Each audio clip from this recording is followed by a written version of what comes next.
Internationally and worldwide, the most significant name known is the Port of New Orleans. And what probably so many people don't realize is that the river system from the mouth of the river to and including Baton Rouge is made up of 5 port jurisdictions.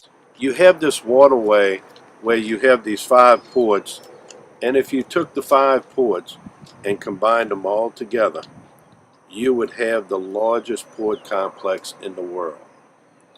The largest. It's the busiest in the world, so we'll take it. Mighty Mississippi.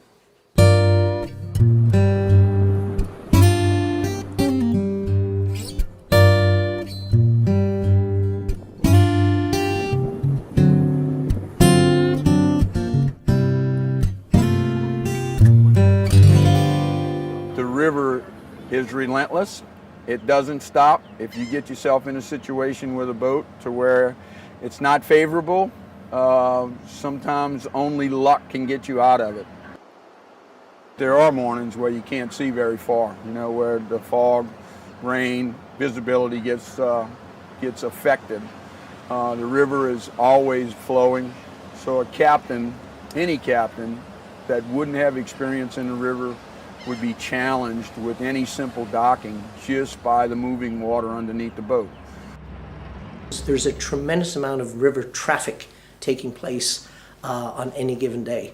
Not only the vessels going and coming and passing each other, but then all of the barges and boats and other activity that is taking place. It is a riverborne highway. There's about 41,000 ship movements a year if you use the whole river system. 41,000. A ship movement is one of these ships will leave here and go load cargo or come in the river or anchor and move another time. So that is a lot of ship movements.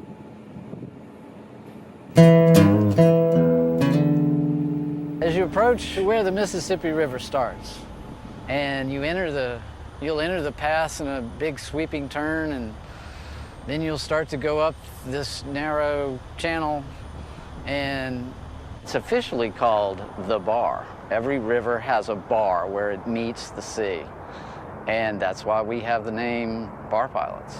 The pilot meets the vessel at what we call the head of the passes, which is the closest point down to the Gulf of Mexico. And when he comes into Pilot Town, the first pilot will board the vessel, introduce himself to the captain and his staff and crew, and then talk about their navigation of the river under the guidance of the pilot to the destination where that vessel is going. After the pilot gets on the ship, there's a critical element that happens. He has to assess that ship.